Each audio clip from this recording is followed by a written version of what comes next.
League's been in a weird state for the last few years, where people are kind of just fed up with the game, and it's not even just casual players that feel this way. There have been many recent posts and videos talking about the state of solo queue from veteran high elo players, and how it feels like people just don't belong in their elo. And I completely relate to these comments because I also used to enjoy playing ranked as far back as 2020. I reached high Grandmaster elo in KR and was constantly getting to challenger tier lobbies, but then something felt off. I climbed with the expectation that the higher I went, the higher quality the games would be, but to my surprise, I found out that the higher I climbed, it actually felt like the games were getting worse. I was seeing challenger players make gold level mistakes, straight running it down 0-10 every single game, and that fact low-key destroyed all my motivation to climb, which led to the start of me just taking long breaks between rank sessions since I just couldn't find myself carrying most of the time. But this begs the question, why do I keep coming back? If I was really that discontent with the game, then I could just uninstall and play another one, but for some reason, there's just something about the game that makes me want to come back for more. Don't get me wrong, I could write an entire multi-epic series on my terrible experiences in rank that would make the 12 Labors of Hercules look like a walk in the park, but I want to talk about the other side of the coin. I feel like there's been so much negativity with the game that we're kind of stuck in an echo chamber now of constant, but honestly pretty justified complaining. But underneath it all, below all the trolls and inters, past the anger and depression, there's a game that I truly want to play.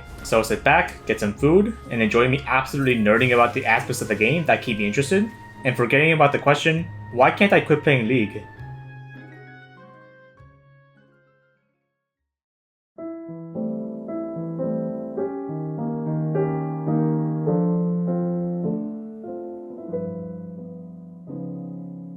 My favorite thing in multiplayer games in general is the psychological aspect of gameplay. I think I have the most fun when I not only outplay the character someone's playing, but the player themselves. The constant question of what is my opponent thinking and trying to figure out ways to take advantage of the thought process leads to a better understanding of how to improve, which only gets more fun against players who think the same way. In the Reddit post I briefly showed earlier about Ambitious comments on solo queue, he actually talked about how players nowadays focus more on just repeating the same actions over and over again instead of learning proper macro and understanding the game, which I wholeheartedly agree with. If someone does the same action over and over again and they don't get punished for it, then even if it's objectively a bad play, they won't learn from the experience since their opponents weren't good enough to take advantage of it. But I think that goes the other way as well. If your opponent is better than what you're used to but still within your capabilities to overcome, then it becomes a realistic goal, and if you do manage to overcome that wall, then you feel much more accomplished.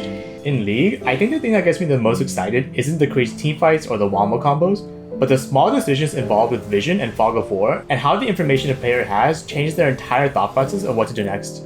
Like, I think it's the best thing ever when you see someone get completely outplayed from vision, since most of the time it's not the champions they're playing or the mechanics they have, but straight up game knowledge and how they understand the information the other player has. It becomes a battle of, I know what you know, so I'm going to use that information to my advantage, which I just think is so interesting, man. It's like those animes that go like, you fool, I've calculated 20 steps ahead because of that one time you sneezed in high school.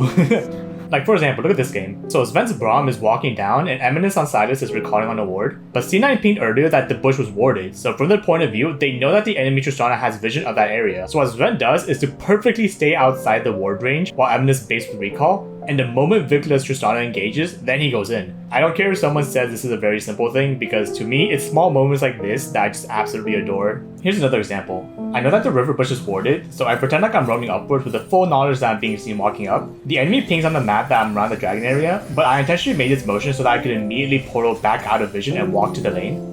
So now the enemy thinks I'm somewhere mid-side or at dragon, since they didn't see me walking back through the river ward. But I know that they think that way, which is why they won't expect me to be camping in the bush like a little rat, which is a pretty favorable fight for us. Even if it's a very small thing, it's always really fun to go back to the replay and see if a vision play I made was executed properly or not, since it either means my information was correct or if I still have to work on something for the next time.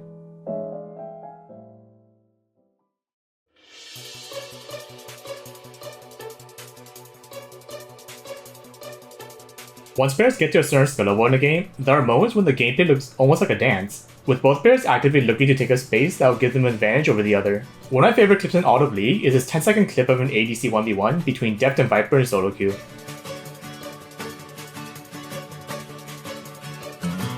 There's so much to cover in just that brief interaction, which is why I can't stop rewatching it. Kai'Sa and Xayah both have 525 auto attack range, which means at maximum range they can auto each other at the exact same time. Viper on Kai'Sa wants to pressure Deft with auto attack, since Deft would then have to choose between returning damage and missing minion farm, or focus on the minions and potentially use HP from the poke. Viper also has to make sure that he times his poke so that he leaves the turret range as soon as he does damage, so he doesn't lose out on the trade.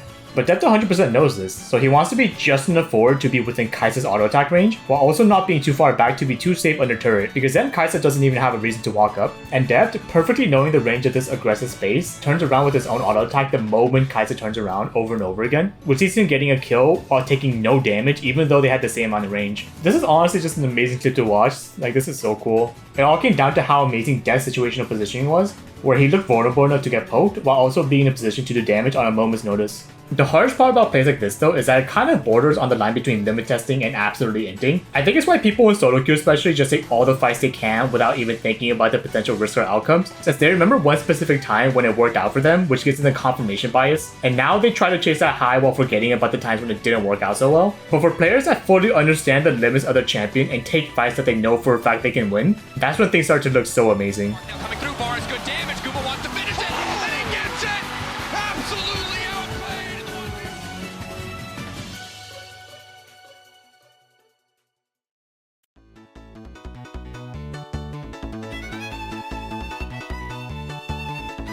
I've been playing this game for almost 13 years now, which is basically half of my life, but just when I thought I've seen everything, every now and then something new happens.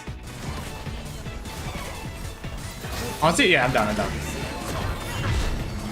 Oh my...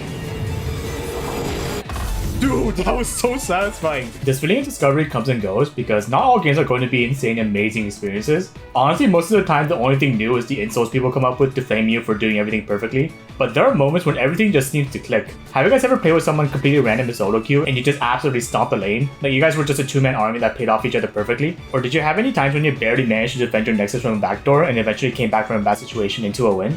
I don't know about you guys, but I remember these moments way more often than the ones where we lost because of some dude going 0-10 topside. Since having someone inting only made me angry, but achieving victory and sharing that experience with someone else really stood out amongst the bad games, which you see queuing up again and wanting more. There's also times when I see something in professional games that make me go, huh, I've never seen that before. The little lightning rat likely to be squashed.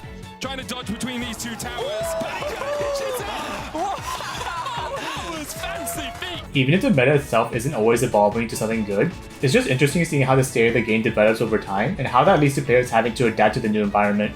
I think one of my favorite meta adaptations that happened was in the Thresh vs Nautilus matchup. Now, I don't know if this change happened on purpose or it was just a coincidence, but basically, Thresh was known to be a Nautilus counter because if he timed it right, he could flay the Nautilus after the Nautilus lands, which would prevent it from getting the CC locker from his auto attack. And during this time, Nautilus usually went Aftershock for a rune, which increases armor and magic resist after immobilizing a champion. But a while later, Nautilus players started to go Glacial Augment, which slows enemies nearby after a hook. And this led to Nautilus being able to auto-attack the Thresh even after getting flayed. Now once again, I don't know if this development happened specifically due to this matchup or it just happened to work out this way, but I think it was cool thinking about how it was a possibility that one simple rune change made the matchup a little bit different. Like if I'm wrong, then I'm sure somebody in the comments will tell me I'm wrong and then we'll learn after that, so win-win.